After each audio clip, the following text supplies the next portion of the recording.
Exactement. Lauriane, la tendance du moment, la mode et l'art faisaient bande à part, mais là, ça commence à se reconnecter. Complètement, ça y est, les frontières sont devenues poreuses entre la mode et l'art. Alors justement, on vient de voir un pianiste, donc voilà, on est en plein dans les artistes.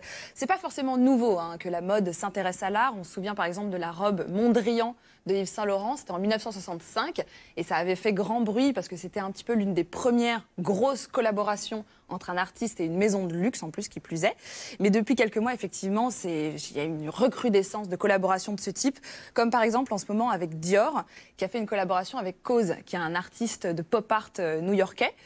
Voilà, qui est ici avec une casquette. Une casquette. Une casquette. La casquette, c'est la nouvelle casquette. C'est la synthèse de la biscotte et de la casquette. C'est ma prochaine chronique, la casquette, ouais, n'importe quoi. La cracotte. Attention. Et donc, effectivement, lui, il a collaboré avec Dior, donc la maison de luxe française. Il a brodé des sacs, des suites. Il a revisité le logo Dior. Et en fait, lui, à chaque fois, dans ses tags, il a des abeilles, des petits insectes. Donc là, il recouvre effectivement des suites, des sacs. Alors, niveau prix, ça reste du Dior. Et en plus, ce sont des œuvres d'art. Donc le suite intouchable. est à 750 €. Voilà. Bon, ça y est, c'est dit. C'est un gros mot. Le pull. Le suite. D'accord. Non, pas le suite en coton. Ouais.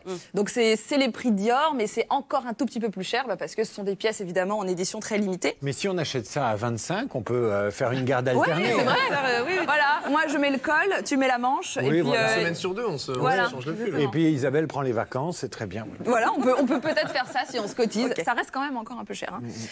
Sinon, toujours côté luxe, il y a eu l'artiste peintre Ignasi Monréal. Alors lui, il est espagnol. Il est aussi extrêmement beau. Je ne sais pas si on peut prendre une seconde pour juger de la beauté de cet homme, quand même. Oui. Mais effectivement, donc lui, il a collaboré avec Gucci, la marque italienne. Nous, les hommes, on voudrait bien être appréciés pour autre chose que notre corps. Ah, excusez-moi. En minorité en plus. C'est l'occasion dont vous rêviez, là, David. Alors, je pense en plus que tu attendais de la placer depuis le début de la saison, celle-là. Oui, 2 ans environ. Voilà, ça y est, c'est fait. Et alors lui, effectivement, il a collaboré avec Gucci. Alors, il n'a pas fait des vêtements à proprement parler. On lui a demandé de peindre la campagne de cet hiver. Donc, normalement, une campagne, c'est on prend en photo les nouveaux vêtements qui vont être en boutique. Et bien, lui, on lui a demandé de faire des tableaux qui représentent les modèles et qui montrent les vêtements de la nouvelle collection. C'est joli. Donc, ça donne des tableaux exclusifs à l'huile absolument sublimes et qui ont été ensuite imprimés et affichés partout. Celui qui a fait ça aussi récemment, c'est Jacques Mus. On en avait déjà parlé sur ce plateau à la Fashion Week. Il a demandé à sa copine artiste Chloé Wise, une artiste américaine dont on a aussi parlé sur le plateau au moment où je parlais des femmes artistes qui explosaient sur Instagram. Et alors elle a fait pareil, ce tableau où on voit donc un top de la collection, un sac banane et une chemise qui va être en boutique cet été. Et puis encore plus récemment, il y a eu la sortie il y a quelques jours de la collaboration entre Lacoste et Kiss Haring. Alors feu Kiss Haring puisqu'il est mort en 90. Et donc là, c'était vraiment le street art culte des années 80 qui rencontrait le sportswear chic classique de Lacoste. Donc on avait les bonhommes qui dansent avec des cœurs, le fameux barking dog, donc c'est le chien qui aboie, qui se mettait donc là partout sur des suites, des casquettes ou des cascottes, j'en sais rien. Il y a plein de marques qui ont fait des collaborations avec Kiss Haring, j'ai l'impression. Il y a eu quelques marques, ouais, exactement. Disons qu'en fait, il est tellement emblématique de toute cette street culture et sous-culture new-yorkaise des années 80 que quand on a envie de collaborer avec un artiste, souvent c'est celui qui revient.